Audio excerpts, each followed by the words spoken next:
Hi, Hello, I'm Julian. I'm Tom. We are Team Binge. We are back to talk about Silo Season 2. We're going to start with Episode 1 because that's what's out. Smart. We welcome all of you back to our Silo, where the only broadcast you get to listen to is the docile tones of Tom and I. Congratulations. You can end it by leaping off a balcony. Unless there's water, Tom. Unless there's water. This episode was called The Engineer. Tom, it's good to be back. For those of you that have never listened to us before, Tom's read the books. He liked this series. We really enjoyed season 1, so we're back for season 2. And I gotta say, they kept the vibe. They kept the people. Graham Yost is back, the show creator. Tom, did you enjoy episode 1 of season 2? Yeah, it was fun. I feel like we got some good action. Like you mentioned, you had in the first season you read the first book, and I hadn't read anything yet, right? So you came into You it had with never some read a book knowledge. before. And yes, I had read the first book of the series. It had been a minute, but it had been a minute since you had read the first book, so you didn't necessarily kind of recall all of it. I don't But remember any of it, Tom. this was a show that I loved so much. I loved the first season. I loved the characters. I loved the storyline, and found out that there was a trilogy of books. So after watching season 1, I immediately picked up the books and read them all in, for me, a relatively short time. So I'm coming into this knowing now a lot more of potentially some of the answers to some of these mysteries and maybe how they're adapting it and changing some of the content for the show. So it's fun to be kind of, because I'm going to be coming at it from a little bit different angle than I was from season 1, but I will be very cautious to not try to spoil anything or conjecture on something that I already potentially know the answer to from the books. But Sure. with Sure. all that said, again, I thought it was fantastic. We didn't get a whole lot of the other characters. We got a good kind of previously on where they kind of recapped season 1 in the beginning. Tom, which I don't think need was him. helpful. Just Juliet. Don't need him. Get rid of the other ones. We'll just follow Rebecca Ferguson around. Yeah, because she's fantastic, and it was such a great little cliffhanger at the end of now knowing that there's potentially multiple silos, and now she kind of wanders over another one, and she's trying to figure out her next steps. And the flashbacks we kind of get in this are fun, and we'll kind of talk through it a bit, but fun stuff, and I'm excited to be back. I am also excited to be back. What we're going to do is we're going to go through the episode. We're not going to do a recap because, quite frankly, that's not our job. This show did it for you in the beginning, or YouTube. I think I listened to a 30-minute one while my kid was trying to talk to me about Pac-Man, and Tom listened to about a 5-minute one.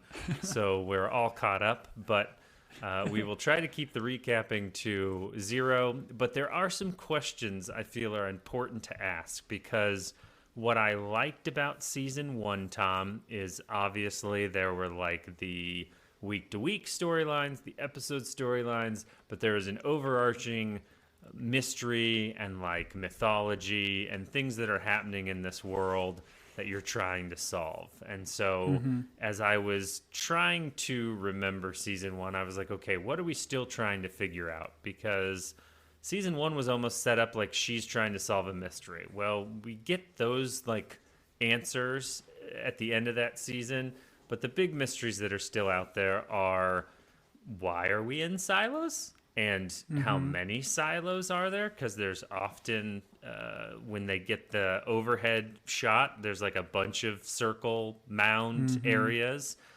And who's calling the shots, Tom? That's probably my main, like, so Bernard from season 1 was running things as the head of IT.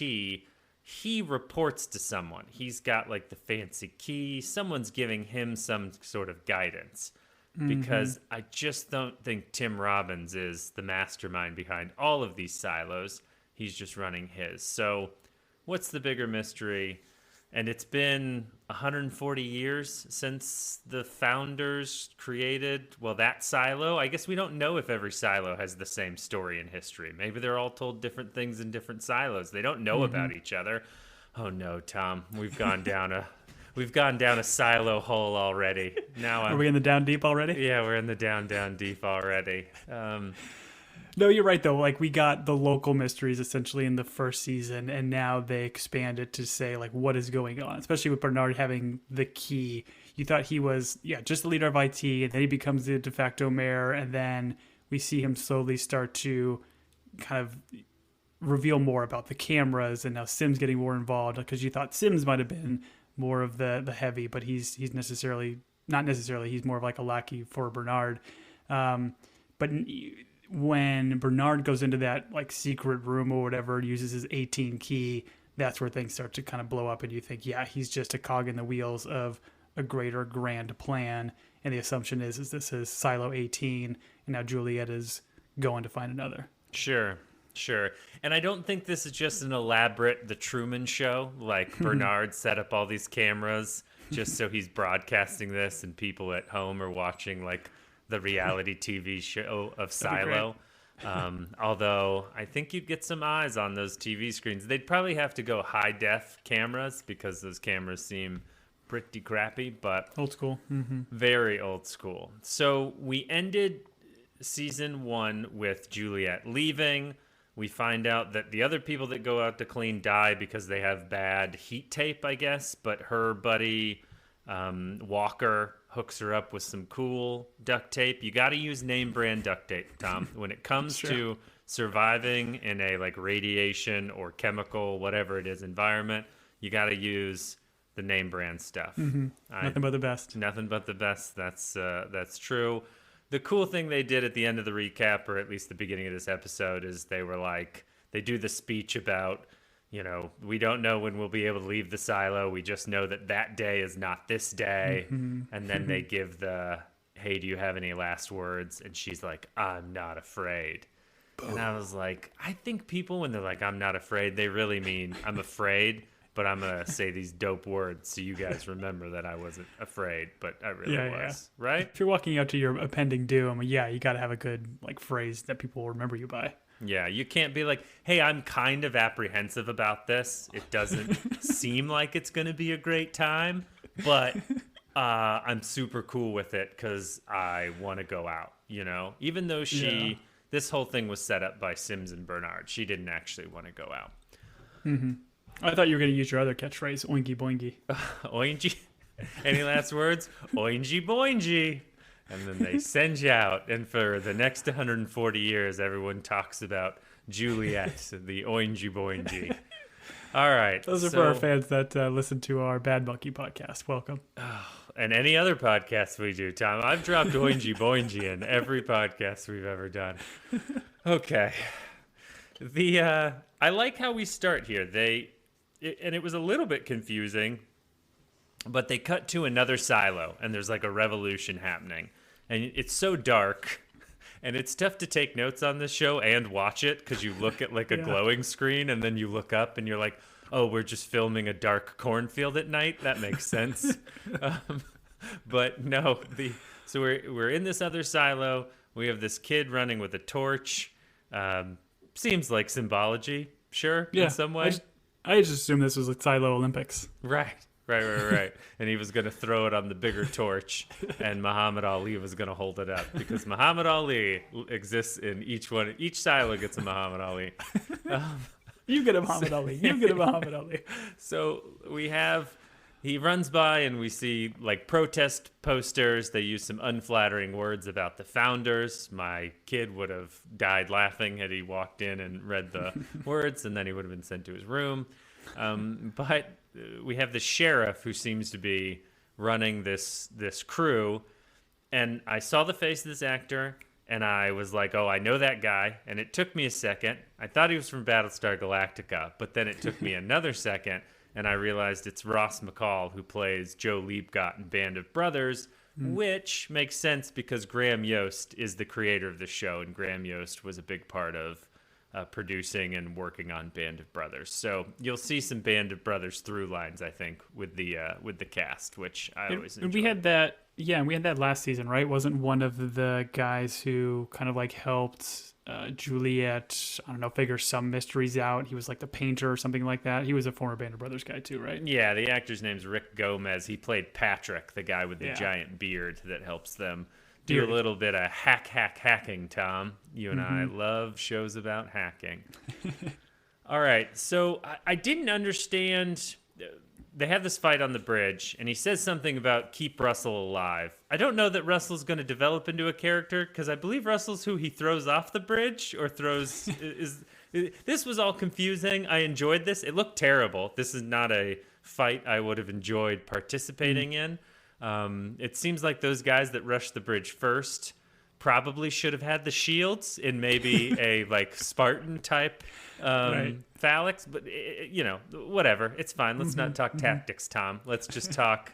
They essentially win the bridge war, which looked like.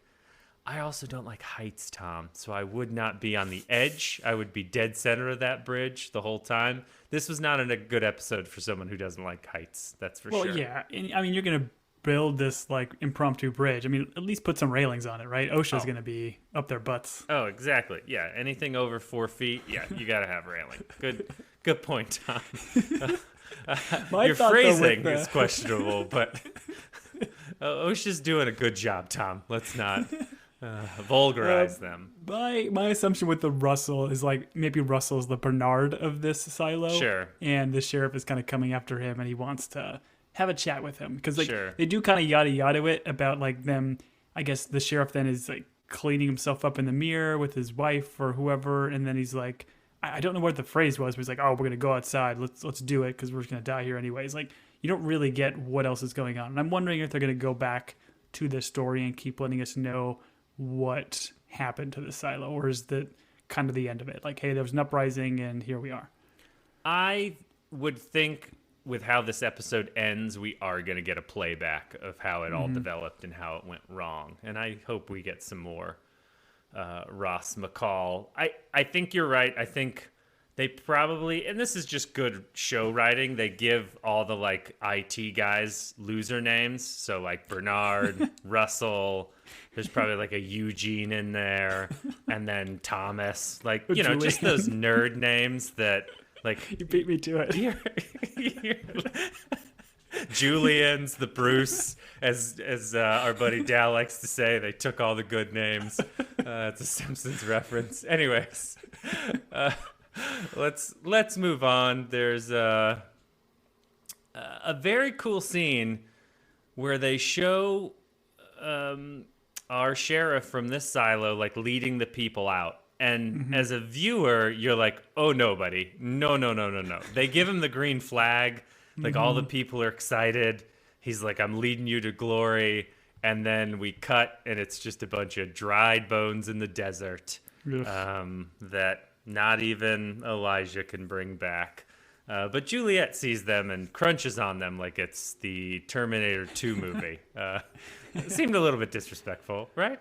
Yeah, I mean, I don't know. Like, she tried to, I think, avoid him in the beginning, and then as she's going down the rail, I don't think you can. It would have been funny if she was just like, sorry, excuse me, crunch, sorry, excuse me, sorry. A little bit of comedy in this silo full of dead bodies. That's all I want, you know? Yeah, it didn't seem to go well. And again, I wonder what... They didn't seem to get very far, too, right? Like, they didn't have... At least we saw in the other silo, they had suits with bad heat tape, so they were able to survive long enough to do the cleaning and then fall on the hillside. But these people that just went out plain clothes, completely exposed, maybe made it 100 feet. But yeah, just seeing that overhead shot that they do of just like all the bodies lining that exit was just absolutely brutal. And then even Juliet entering and walking down the stairs and just walking over all these corpses, it's just brutal. What is your thought about timing? Like based on, and I know we are not doctors, we've said that multiple times on this pod, but do you think, like, how many years do you think this has been since this occurrence? I mean, if you take a body, unless you feed it to pigs or spread lime on it when you bury it in a basement, which is just something I've read about, not done personally, it takes a while for a body to decompose. Now, I don't know if we're dealing with like radiation or chemical.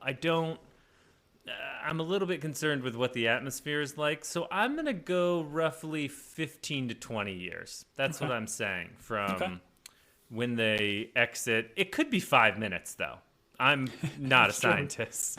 I don't understand bodies. I wish they would decompose quicker, Tom, between you and I. Once again, not for any specific reason, but it would. The smell is just getting too much. The smell in my basement is just ridiculous.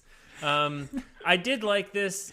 It's like people like fighting for their freedom against the man They all make it outside. I'm assuming the sheriff turned as soon as he realized what was happening, and he's like, "I've made a terrible mistake," much like Gob Bluth. But I just feel like this is a good lesson that we as humans need less freedom. You know, we need strong, just rules locking us in silos. Because otherwise, when you give us too much freedom, we become a bunch of dried bones out in a radiated field. You know what I'm talking about, right, Tom? Less freedom? Yeah. Freedom isn't free. I don't think that's the right way to use that phrase. But I love it.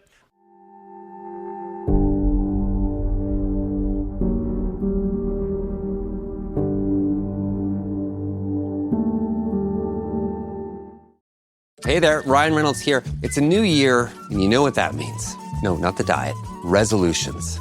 A way for us all to try and do a little bit better than we did last year. And my resolution, unlike big wireless, is to not be a raging and raise the price of wireless on you every chance I get. Give it a try at mintmobile.com/switch. $45 upfront payment required, equivalent to $15 per month. New customers on first 3-month plan only. Taxes and fees extra. Speed slower above 40 gigabytes on unlimited. See mintmobile.com for details.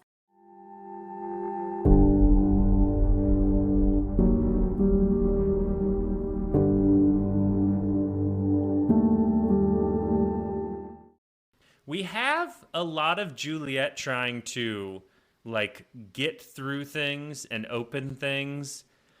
And for someone who's in essentially like a chem suit or a radiation suit,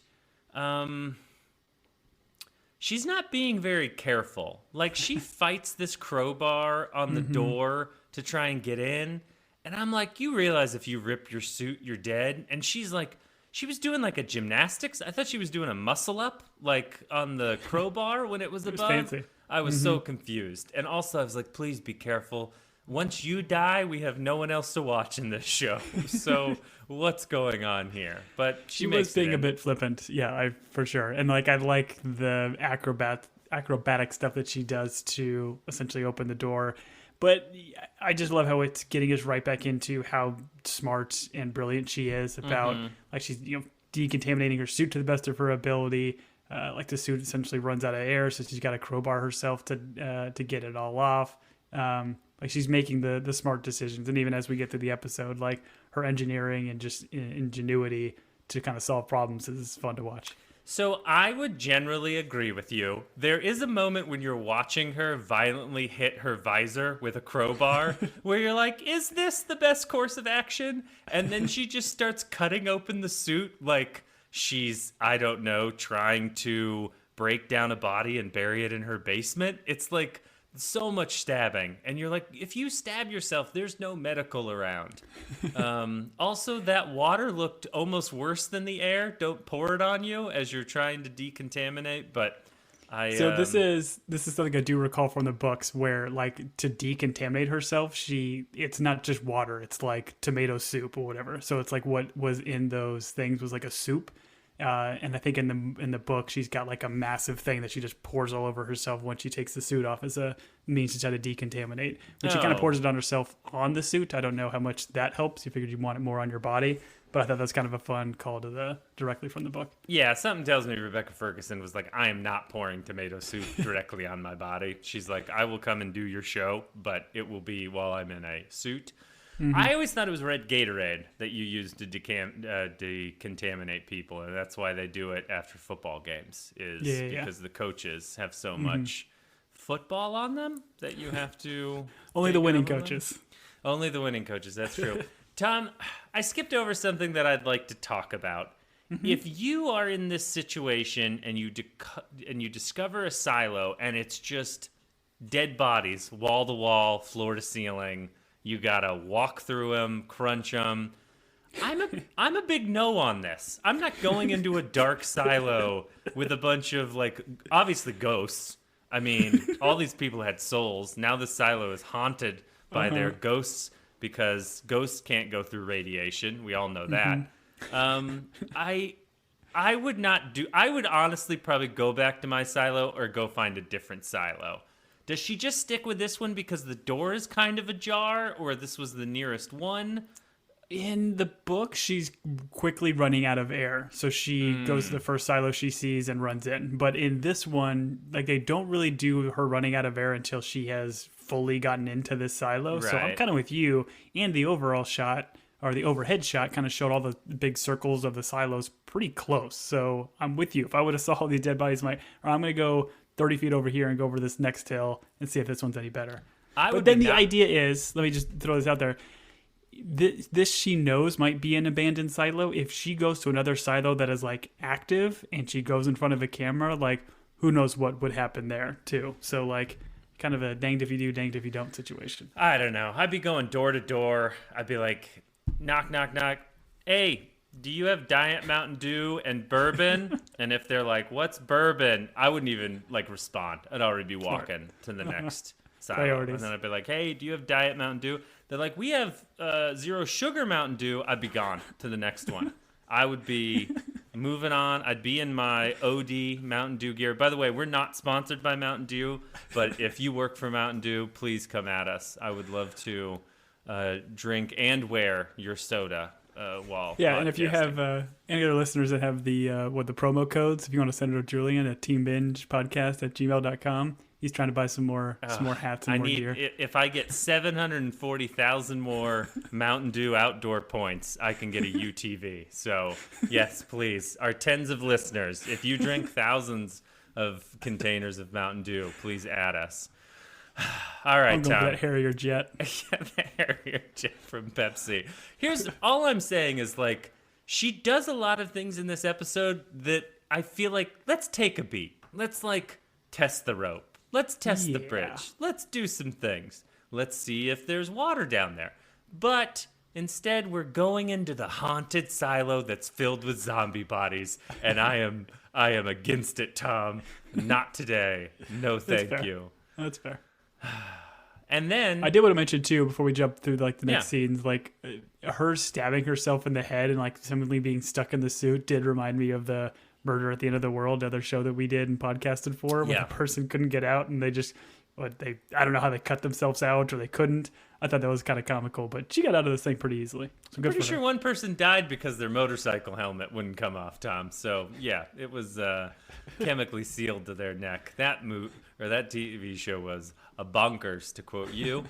So then when she gets past all the bodies, it's kind of like empty silo time, and I was then like, okay, I kind of get the appeal. It's like super quiet. You have the whole silo. For someone who lived in a silo to go to a silo that was then completely empty, you're like, I've got elbow room. I can do whatever I want. I can, probably have babies without them telling me I can have babies. I don't know how that works, but probably. Free clothes, Tom. She gets to go into any closet she wants and pick out whatever jumpsuit she wants. She could wear orange. She could wear red. She could wear reddish orange. She could wear all the colors of the rainbow in jumpsuit. Seems pretty nice. I'm all for it. A little bit toxic, but quiet, Yeah, we don't know how toxic quite yet. We also don't know how many floors down she went. So I'm assuming, I guess, if you get down enough, even though the seal has kind of been broken to the silo, you're safe. So, but she still does discover the cameras. So this is a similar silo that has the same kind of spying. I think we speculated in the first season, like, is each silo an experiment and do they each kind of treat them differently? And I think from this, the assumption is that this silo was probably run and set up the same as the other one, right? It seemed to have a sheriff. It seems to have an IT department. So I think it was the same. It just maybe met its fate a little bit sooner than potentially what's going to happen in our Silo 18. Sure. But I do appreciate they had painted rooms. It seemed like a much cooler silo and a little more lax. Oh, you think you think this is the good vibes silo? Yeah, This one. This is the humdrum, not the humdrumby. This is the funby. Yeah, that's why the people rose up and were like, less fun, more rules. And then they went outside and died, Tom. Congratulations. That's Yeah, what they good died vibes free. get you. Death. They died free, They died free in 30 seconds or less. free of oxygen. You didn't let me finish. Oxygen. I'm sorry, Tom. I stepped on your great joke. Oh, man. That's a t-shirt. Free of oxygen. All right. We start getting... It almost felt like they were like, hey, we've got a 20-minute episode. And they were like, listen, we need 45 minutes out of you. And they're like, flashback. let's not pay any of the adult actors. Let's bring in some children. So we get these flashbacks, and I didn't understand the point of these other than to say we kind of like discover where she became resourceful, where she became like able to fix things, and she's a problem solver. It's her spending time with Walker. And I guess there's like a aspect of being lonely and finding friends that is also wrapped up in this. Why were these the flashbacks we were being shown? Tom, you're kind of the emotional pulse of this podcast. I'm the mechanical guy. You're the emotional one. Not an insult, although maybe it could be. I'll take it. Why are we being showed these flashbacks? I think what you mentioned, like a lot of the dialogue they're showing us is paralleling directly to her current situation. They even do some cool shots where like her young self transitions directly into Juliet trying to solve problems. But I think a lot of it is Walker telling her she's like being a lonely person and how like wild that was, and Walker being kind of a shut-in, right, where she just lives in her apartment and will never really leave. The relationship with Shirley, like we get the young Shirley, and she tries to like essentially make her a toy, and Shirley's kind of not receptive of it because like who needs toys in this world for somebody that's lived in the down deep for as long as she has. So I think it's also kind of reminding us about kind of her upbringing and what has happened in her, haunted past. So I think it's playing a couple things, but I also feel like this might be setting up other things that we get at like the end of this episode, where it's talking about finding a friend. And now she runs into this potentially crazy dude that wants to kill her. Yeah, he seems friendly. Yeah, we'll see if she can find a friend in this nutball. Well, I found two things curious. So in one of these flashbacks, we have Walker telling a story where she's like, I got pneumonia. I was laid up in bed. The worst thing that ever has happened to me is I woke up and no one was around, and I just thought I was alone.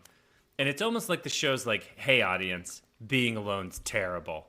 And the rest of us as an audience are like, yeah, we know being alone's terrible. Like, we spend our whole lives trying to make friends and, like, commune with people. If you're normal. If you're me, you need this scene to be explained to you that, like, normal humans are afraid to be lonely. The other thing I wanted to mention is, if this show was better written, when Juliet gets to that gap in the bridge, you'd have this flashback where she fixes that hopping toy, but in present time, she'd like scan over to her right, and there would be a life-size hopping toy that's like broken and like off to the side. And she'd like look directly in camera. They'd cut to the flashback where she fixes the bouncy toy. They'd cut back to the present. She'd look in the camera. The camera would look at the life-size hoppy toy. We'd cut back to the hoppy toy in the flashback, and then she'd fix it, and she'd hop over that, Tom. Mm-hmm. I don't know if you're getting I don't know if you're picking up what I'm hopping to. Keep going. But she fixes the life-size hopping frog thing and uses that to get across the gap in the bridge. Incredible. Who doesn't give that TV show an Oscar? Tell me, Tom. Who doesn't give it an Oscar?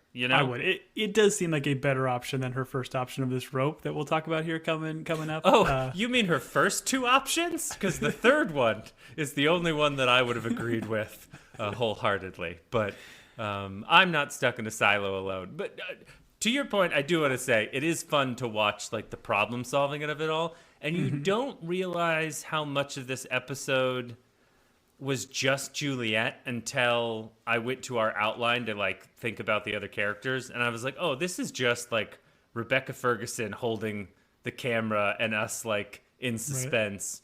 Right. I often think like acting is not that difficult, but then when you watch someone act alone in a situation like this and the subtlety of what she's doing, you're kind of like, oh, that's why Rebecca Ferguson is good at this, and I would be terrible. So I enjoyed this immensely. But Tom, my note to Graham Yost is, if you're going to show a bouncy toy in the flashback, bring the bouncy toy to the bridge. You know what I mean?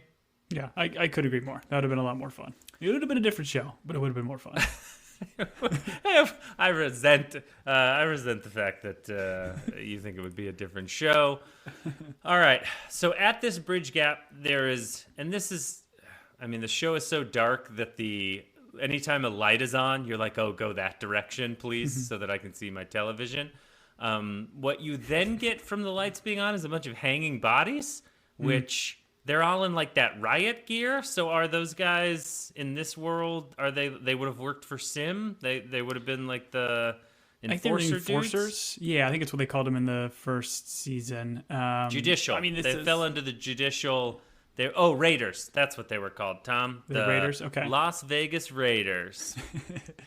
But yeah, and like you do see behind Juliet, like on that staircase too, like IT in the background. So this is IT that she's trying to potentially break into or go into. And I feel like it makes sense if there's going to be a bunch of lights on in this place, it would be here. And I think she knows, I think at this point, that there is obviously something going on in IT and like the importance of this area. So like when she does eventually make it over, and we'll talk about it a bit, it does seem odd that she seems to kind of give up on the area. She doesn't seem to like fully search this place. Right. It's almost like she's never played a video game where you're supposed to open every box and gather every item. Now, Tom, for some reason, I was thinking this was like the mayor's office because my recollection from season 1 was like the mayor had her own little area. But I'm now realizing what you're getting at is where like the vault would be with the cameras and all the important stuff would be where Bernard was held up at, and he was in IT. Yeah.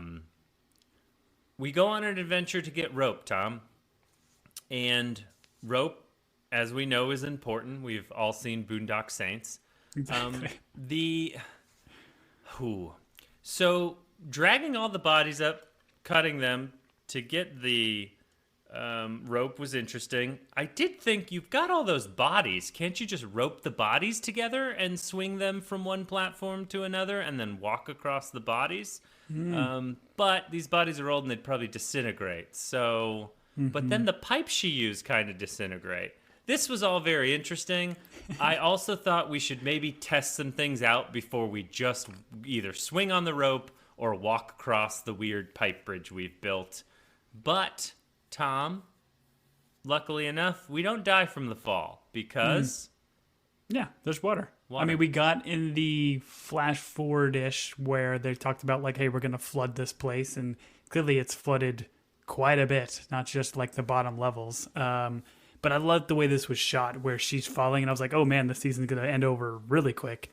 But then it just shows her fall into the water and then her struggle. Because this is like a callback to the first season when she went to kind of where the drills and everything were. She kind of climbed all the way down to the bottom of that rope and then realized, like, what am I going to do? I can't swim. I haven't taken silo swimming lessons. But she manages to kind of work her way out. But I agree. This was not the boldest. It was a bold plan, but it wasn't the brightest plan. You figure she would have taken her time a little bit more. Is bold the right word, Tom? Is bold the right word? So, as she was swinging, I literally started to write in the outline, and she's dead. Because I assumed she was going to swing and land on the platform, but then she does slip and fall, and I was like, oh, she's dead. And I was like, there's no way. And then she hits water. And I was like, okay, well, I have to take that joke out of the outline. Thanks, show. You still got it in. Yeah. But like the fact that she falls here, Tarzaning into the water, and then she builds another bridge here in the next sequence, I feel like there's not as much suspense in like the bridge walking sequence because she knows if she falls again, granted, she could fall on something else or hit the side or whatever, but there's still water below her that she's survived a fall from before. To take the video game analogy further, it would have been great had she fallen again, and it's just like level reset. She comes back up. Now she's dripping wet. She's got to build a different type of bridge. So after she falls off the rope, she has a wound on her arm that she fixes. It looks very much like a bite wound. What was going on there? Was that just was that something we were supposed to note, or was that just hey, she fell in water, but the water bit her arm? Like what's going on here? Before this sequence happened, she already had a bandage on her arm, so I kept thinking like, oh, is this something that happened at the end of last season that I don't remember? But it did seem very fresh, so I don't know if she reopened it. I don't know. It definitely seemed bitey. Zombie bitey, right? Yeah, it's the only kind of bitey. Tom, you tell me if this was a zombie show, right? That they were just holding their cards on until, I don't know, midway through season 2. because we're already potting on The Last of Us. You only get one pseudo zombie show that we pot about. You can't make us only pot about. I know you pitched me the what's that dumb zombie movie on or a zombie show on AMC that ran forever? The Walking Dead. Walking Dead. Much better if I'd remembered the name. You wanted to pot about The Walking Dead, so I don't get your game. I can neither confirm nor deny if this show has zombies. All right, great. I'm glad you're not going to answer any of my questions because I don't need your answers.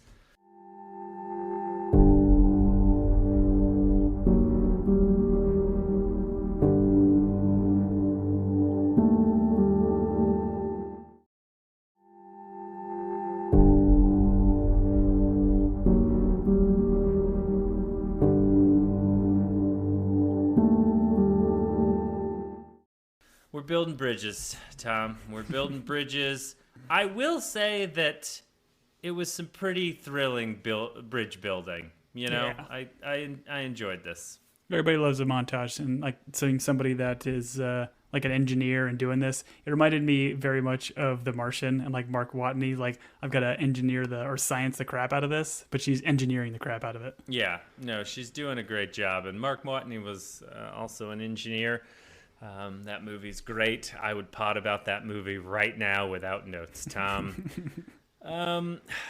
Every time she walked across the bridge, I cannot emphasize enough how much of a coward I would have been. Like, oh no. I would have been like, that room, that's not for Julian's. That room, it's off limits. It's a big silo. I'm gonna explore everything else in this silo before I make this commitment to crossing into IT. Yeah. And I did feel like we rushed it a little bit. She was so gosh darn, like, she just needed to cross into IT that we didn't test anything, and it just drove me crazy. It's like, go through the silo. Maybe there's a bridge in the silo. You don't know. Like, build a better bridge. I don't know. Well, the pulley system she uses, and then she kind of like scoots it closer and closer, then drops it on there. Again, all done very, very cool. One thing we didn't mention, when she does go back up there to like collect, I guess, more rope or whatever else or tools, she does like make a suspicious note of like the rope. Like, did you get a sense that she felt the rope was like cut and not necessarily just frayed and broke? Oh, Tom, that rope was cut. Yeah. Okay. That rope, because it didn't snap on her, right? She just missed the jump. The rope was still there, so that rope. No, I think it did snap. Like, while she was on it, it snapped, and it like snapped as her momentum was kind of going forward. Okay, that's another reason why you tie 3 of those dried bodies to it, and you drop it first to see whether or not the rope will fray. Yeah. But based on watching enough television shows, the way she looked at it, it did feel like, and she kind of gives it like, what the heck? I do feel like they were pointing us to the rope was cut, which, considering there's a gentleman who really doesn't want to leave his, I don't know, cool blue lighted tomb, I think this is pointing to she's not alone in this silo, which we do find out very quickly. I just want to point out... do you think, just to clarify, do you think this is the guy that was locked in that room that cut this, or somebody else? I mean, it'd be tough to get up there, cut it, and then get back to your room. Steve Zahn's fast, but I don't know that he's that fast. So I don't think this silo is as empty as we honestly want it to be. If it was my silo, I'd want it to be completely empty. I think, unfortunately, some people are working their way in. I think, metaphorically, Tom, watching this show and like the conflict between people and what's going on in the world right now, I think there's a lesson in here that if we took all of our weapons and we built bridges with them, the world would be so much better off. So smart. Melt down those guns, build some bridges. I agree. The bridges would all suck. I mean, you cannot make a bridge out of like melted down weapons. In fact, we die on those bridges, but the world would just be a better place. Also, who wants to give up their weapons for a bridge? You know what? Never mind. Don't take my weapons. Let me keep my weapons, and then I'll go take bridges with my weapons. That's the rule. You can have bridges when you use your weapons and you take them. Boom. We got to it, Tom. Sorry. You're prying for my cold, dead hands. What did you think of this exploration of IT, The only reason she goes back is because Blue River starts playing, right? She's kind of like, she walks through, she like kicks a can, and then she's like, I spent all this time building this bridge, but I'm leaving. But then Blue River plays. Did Blue River have anything to do with season 1? Are we supposed to know this song? No, I don't think this has any sort of significance outside of it just being a fun old-timey song and kind of creepy in this context. I honestly don't know Blue River. Are you familiar? Is Blue River a Beatles song? If you recognize it, you typically it's a I feel like it's an old country song. I feel like that's a song you should know. That's true. That's true. I'm listening to Blue River while they're taking the guns out of my cold dead hand. I don't know how that goes. Anyways, Blue River plays and she walks back and she finds this gentleman and his eyes in the, I guess, I thought it was once again the mayor's office, but this is the IT vault where all the cameras are, right? No, I don't think so. I think this great. is the Thanks, vault. Tom. Thanks for not yes-anding me. Thanks for coming with facts, you jerk. Well, so the place we see with all the cameras where Sims and Bernard are, like that, it wasn't like a special place that Bernard had to use his key for. Because at the very end, Bernard uses his little 18 flashing red key fob thing, and like out pops a key from it, and he opens up a special door that kind of takes him to somewhere else, which the assumption is he's communicating, 'cause I think he does have a line. He's communicating to his higher ups or somebody else, and telling him about like what's going on here. So my interpretation is this Silo's version of that room, because it's got like a keypad on the side. I think it's similar, because the one that Sims and Bernard were in with all the cameras in the TV screens and feeds and everything, that was like a janitor closet, right? That was kind of like hidden. It was like a hidden room. It wasn't a locked keypadded door. Okay. I think. I could be wrong. All right. I immediately recognized the voice. The eyes didn't do much for me, but this is Steve Zahn. It's got to be Steve Zahn, right? No one plays crazier, better than Steve Zahn. It is Steve Zahn, and I couldn't be more excited to watch him play this character, because the character is super, super cool from the books, and to see this guy bring it to life, I'm super excited.